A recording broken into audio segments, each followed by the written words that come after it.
Hey,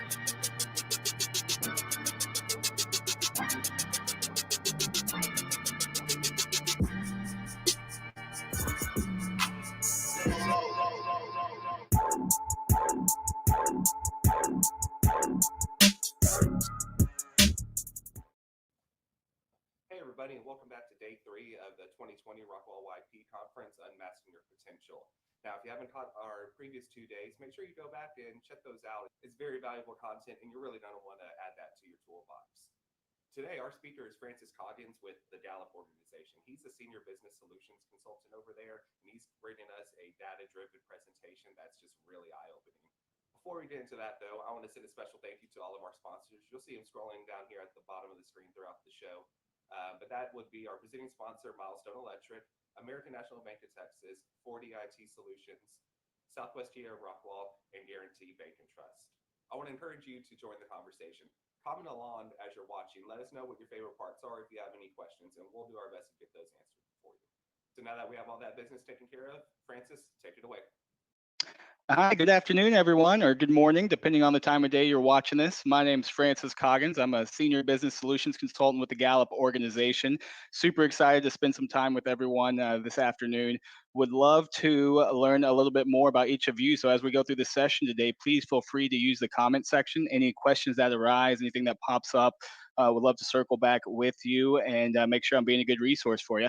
I've been with Gallup for over 5 years now, and really, if you think about Gallup, most people think I'm here to speak about the statistical relevancy of presidential polling, which for your sake, that is not the case. Today is all about you and really how we unmask your potential.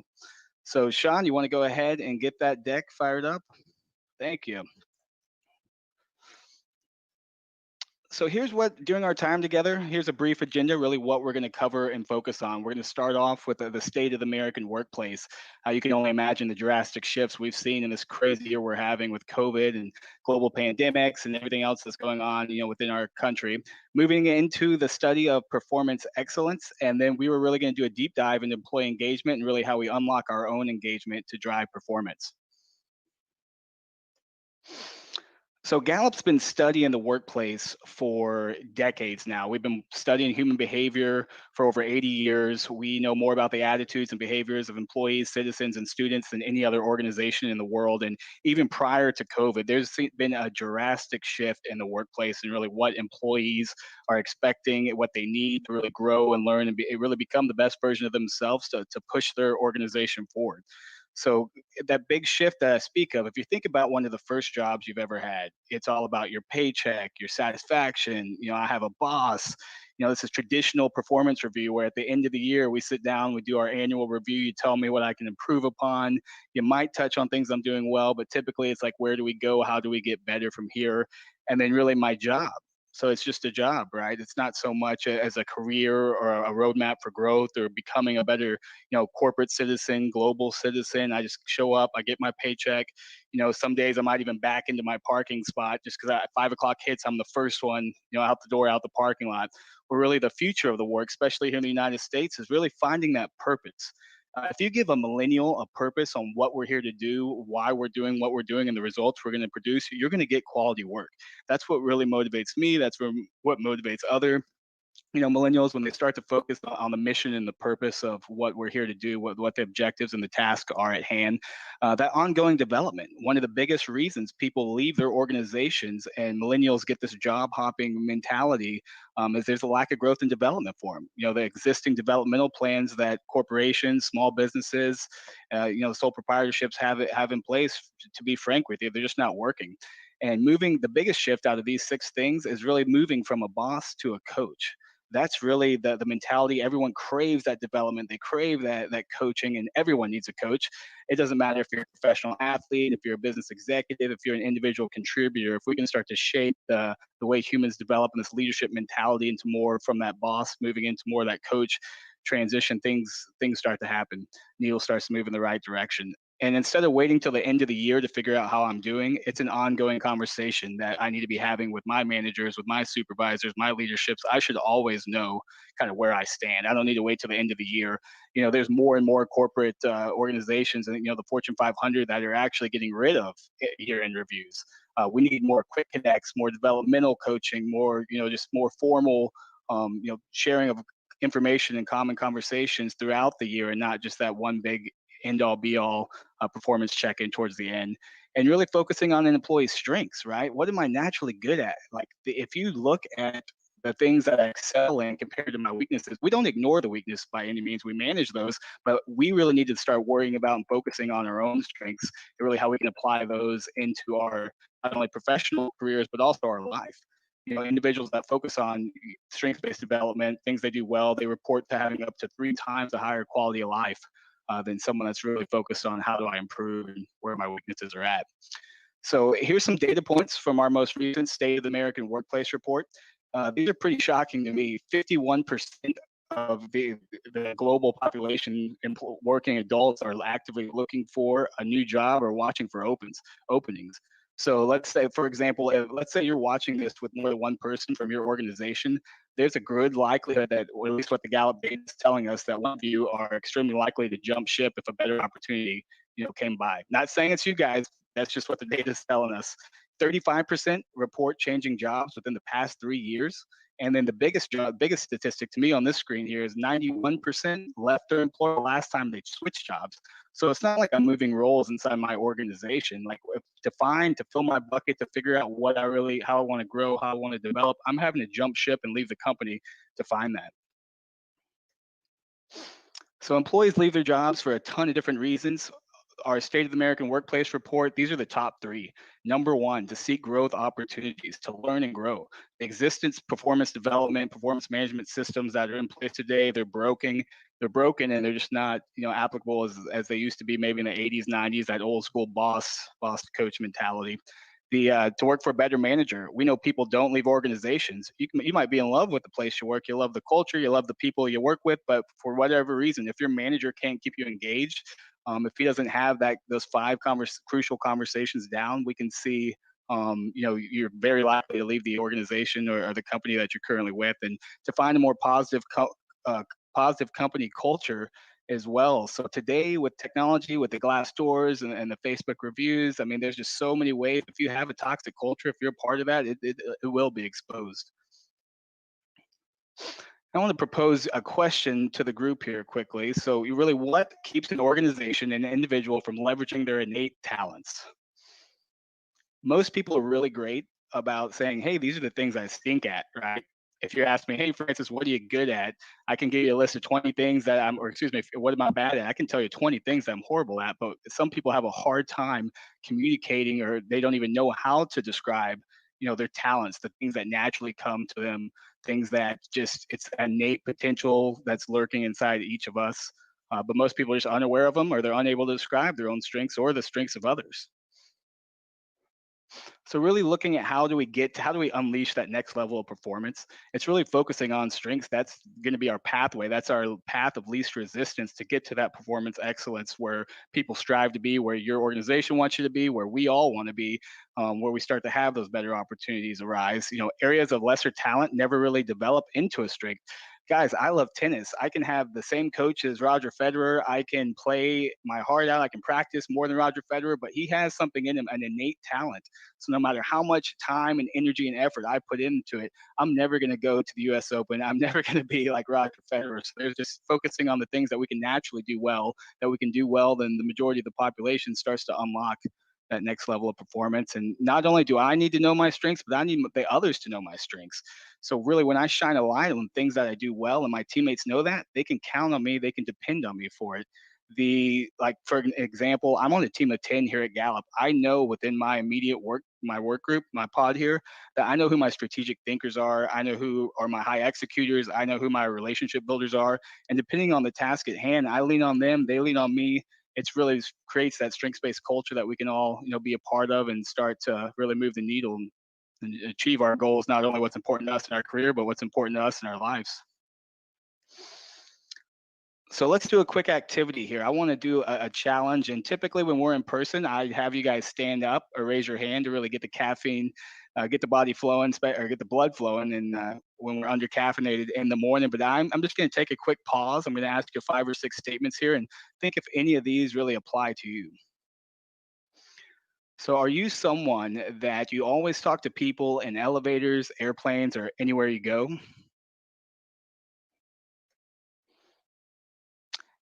Do you have a color coded or somewhat organized closet or otherwise organized closet?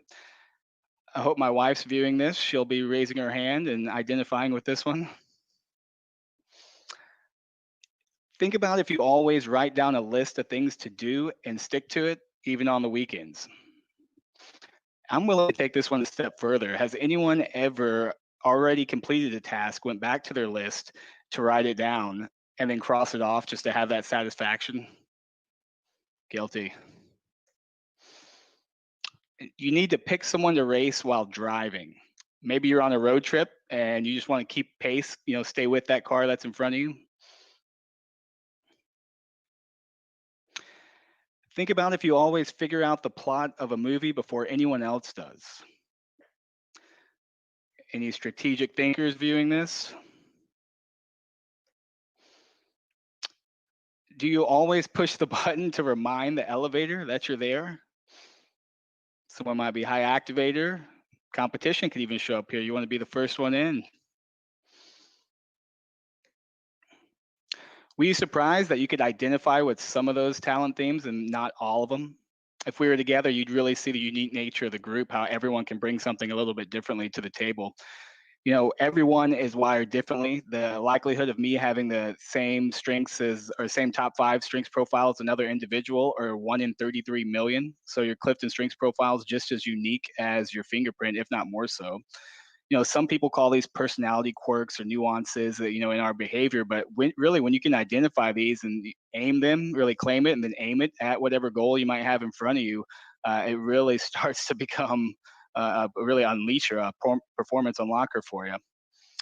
And then we all can contribute in distinctive ways. So I not only need to know my own talents, I need to know the talents of the individuals I'm working with. Especially if I'm a manager, if I'm a business owner, I need to know the talents of my team. It's kind of like your cheat sheet to know how to motivate people, how to get the best of people, where they like what they do, they like who they do it with, and they really want to do more of it. you know, we define talent a little bit differently here at Gallup. We're not talking about, America's Got Talent, where you have this great hobby, you're able to monetize it, turn a career out of it, turn it into a career. We really focus on talent as being a natural, recurring pattern of thought, feeling, or behavior that can be productively applied. So a couple of quick examples of talent, maybe someone seeing patterns in data. Maybe you have someone that's always aspiring to be the best, predictably impatient for action. Everyone has these innate talents, just the way we're wired, the way we go about viewing the world, how we go about solving a problem. We identify or define a strength as the ability to deliver consistent, near perfect performance in a specific task. So what we do is we really want to start with talent, but then we finish with the strength.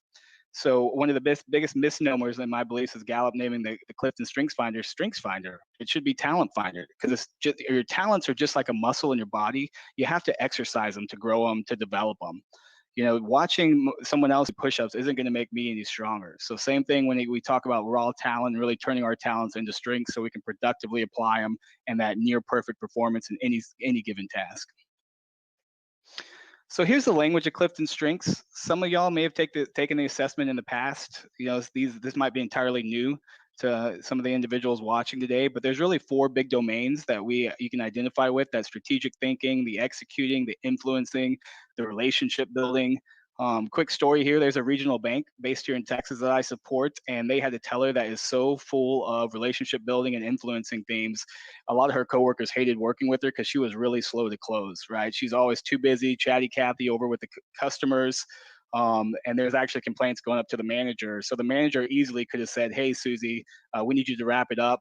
I'm getting complaints. We got closing responsibilities or closing duties we need to take care of." But instead of doing that, he was like, "Hey, Susie, I love the way she actually had really great, customer feedback. So he's like, I love the way you're interacting with your customers and our clients. You know what? I want to actually get you in front of more customers. So I'm going to help you, nail down this talk track.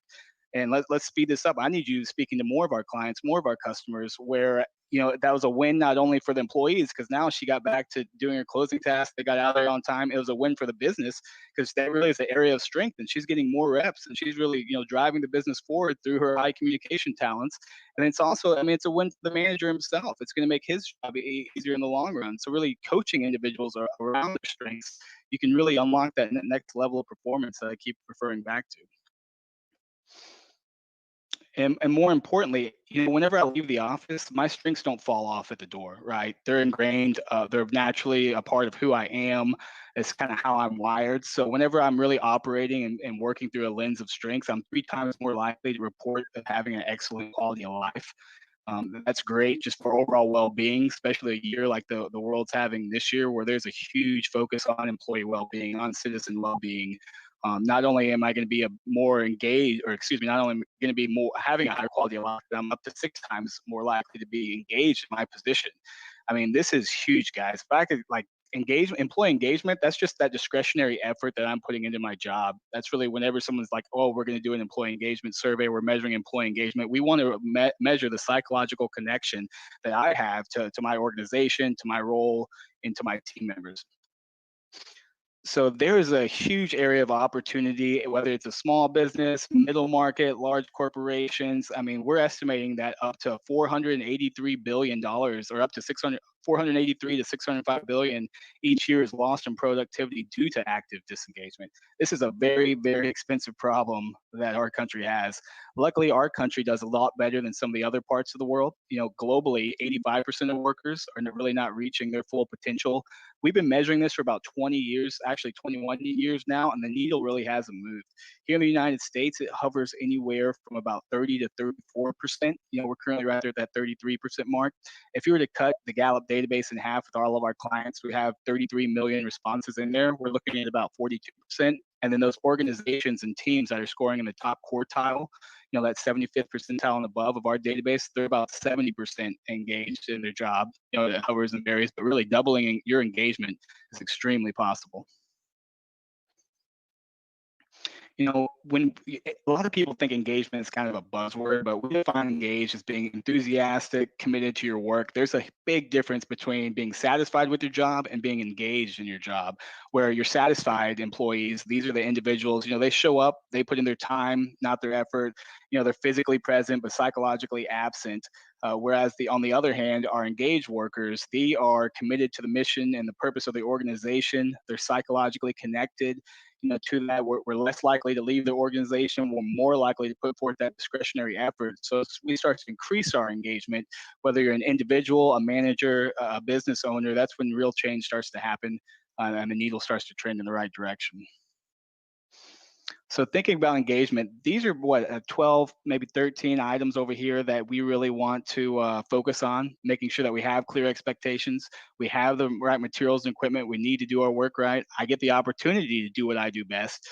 Recognition, I mean, you can never over recognize someone. I get asked a lot by our clients. They're like, Francis, we're a soft culture. We get pats on the back for just opening the door.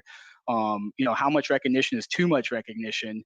And the honest answer is you can never over recognize someone. The scientific answer is every 7 days, you should be in the habit of giving out positive praise or recognition when you see good work being done. So as an employee, we need that verification. As a manager, you need to make sure that your people are appreciated, and when they're doing exceptional, they're recognized for that. All the way down to opinions need to be counted. Even if we can't get a yes out of the conversation we're having, it's going to make both of us smarter, our leader and ourselves, by having the conversation. I'm going to learn something, they're going to learn something out of it. That strong social bonds and really that learning and growth. Today's time, you can these disruptors are kind of obvious though. Tough work hours, flexible scheduling, remote working. So this report was released pre-COVID, by the way. So this remote working has really brought 2025 into the year 2020. We knew that it was going to be going this direction. No one saw how quickly it was going to move in that direction. Contingent workers or matrix organization. There's a lot of individuals and a lot of you watching this that might have several managers, or there's always competing priorities. Like, I don't know really what's most important, where I need to, put my time into. And really the key to unlocking our own engagement and the engagement of our teams is measuring what really matters. So there's a lot of organizations out there, they'll be running engagement surveys, or they'll have these engagement drivers, and they're asking questions about pay or benefits, and budgets are set. Those can't be changed. Like, that's out of our control. Let's really focus on the things that we can control. And these are the 12 drivers. So as an individual employee or as a manager, if I can agree, or my team can give these a 5, let's say it's a 1 through 5 Likert scale rating, if I can give these a 5, if these needs are consistently met in my role, the likelihood of me having above average performance just goes off the charts. Similar to Maslow's hierarchy of needs, there's a lot of structure to this. These aren't, hey, what's the shortest, 12 items that we can come up with. We tested thousands and thousands of questions, items, drivers, and really these are the 12 most dominant that have to be met. So you can consider this as the social contract between the employee and the employer. Really starting at the bottom, similar to Maslow's hierarchy of needs. Everyone remembers Maslow's. There's the pyramid at the top of the pyramid. It's that true happiness. It's the pinnacle that everyone wants to strive to get to in their life. But before you can get up there, you have to have the food, the safety, the shelter, the social connections, the love. It's the same thing with being engaged in your role. We really need to start with those basic needs. If you look at the bottom here, starting with Q1 and Q2, I know it's expected of me at work. I have the materials that I need to do my work right, moving up to those individual needs, the teamwork, the growth. Out of these 12 drivers, we get the most pushback on Q10, that I have a best friend at work question. A lot of our clients want to change that. A lot of the companies and organizations we support, they want to put, hey, can we do a friend at work, a good friend at work? And the short answer is no. If we were to ask, do you have a friend at work? Everyone can give that a 5, right? Who doesn't have a friend at work? Even a good friend at work, yeah, most people can give that a 4 or 5. But when we got so extreme with the wording that I have a best friend at work, and it's really the clear sorting effect. Like you could say the high performing teams that gave this a 4 or 5, and if you didn't have that someone on your team that you cared about, that you want to do your job to the best of your ability, because you want to see Bob or Susie be able to provide for her family, that's really you're missing a huge unleasher for performance. Um, these are the 12 drivers, guys. If you can identify with these and make sure that these are met in your lives and these are met for your teams and your world, things magic really starts to happen. We'll do another quick activity here. I want to focus on the importance of having that framework and being aware of the engagement drivers themselves. So I'm going to put a couple of numbers in front of you here. So I'm going to give you about 20 seconds. You just got a little sneak preview of it there, but in chronological order, I want you to start with 1 and see how high, how you can get, how it goes. So let's get right into it.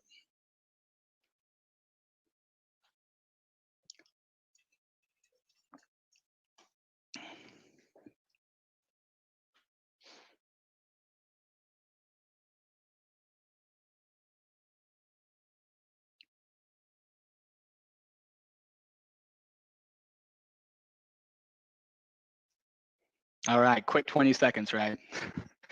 So how far did we get? Some people might have got to 6. Some people might have got to 10, 12. I'm going to give you a little structure, a little framework, and we're going to do that same activity again. So starting in the top left quadrant of your screen, we're going to move, that's where the first number is going to be. And chronological order, you're going to go to the second quadrant. Then we're going to come down to the lower left to the third, and then end up in the fourth, and then repeat. As soon as you get to 4, just repeat that structure. We'll put another 20 seconds on the clock, and let's see how you do.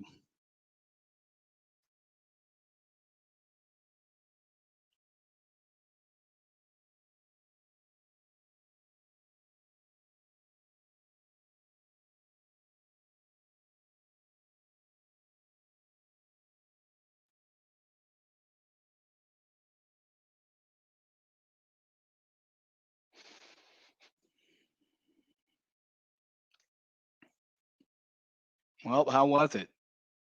Some people probably got 4 or 5, 6 more. Some individuals might have doubled.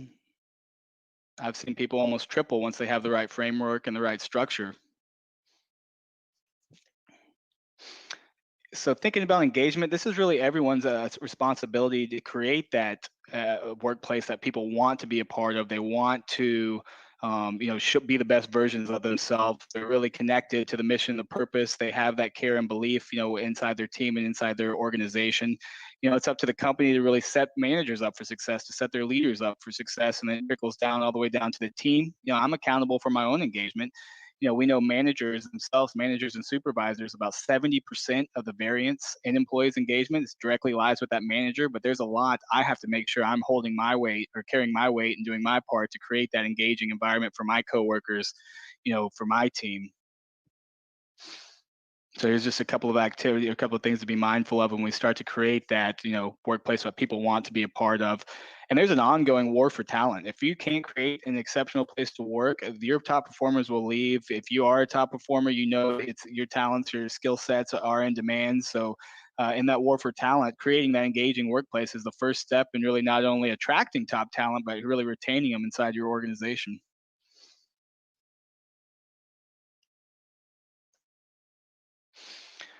So as we get close to wrapping up here, there's a couple of things you can do without even taking the Clifton Strengths Assessment, without even running a Q12 within your team or within your organization. The first question I want to ask you guys is really think about what do you really love about your work? Out of everything you have the opportunity to do, all the tasks, what do you really like about it? Kind of what keeps you there?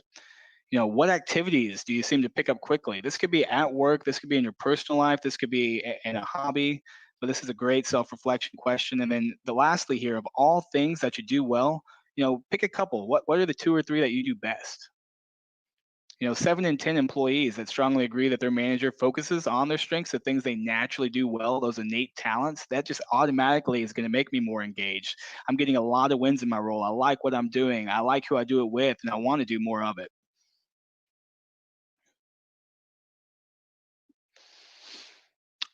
So here's a great time. Any questions you guys might have? I've really enjoyed spending some time with you. Out of all the things I do with Gallup, this is one of my favorites, especially being with our local. I live here in Rockwall, so being with some of my community here has been a great experience. Really enjoyed it. So feel free to type any questions you guys might have in the chat. Sean and I will work with you. We'll get some responses back to you. More than happy to connect anytime to continue the conversation. I hope everyone has a great rest of the week. I also want to send a special thank you to William Branch. He sits on our Young Professionals of Rockwall board, and he's neighbors with Francis, and he was able to connect us to such a valuable speaker. If you know anyone who would be a great speaker for either future YPR digital content or an in-person meeting, let us know. Just comment below, and we'll get back to you. Now we only have 2 days left for our virtual YPR conference. We'll release those on Monday and Tuesday of next week, same time, 1 o'clock. What you can look forward to on Monday is a great conversation with two local entrepreneurs, Mr. Shane Holas and Brady Z. Hill. During that, they dive into entrepreneurship, what makes that special, and what they've learned throughout their journey. So we hope to see you on Monday.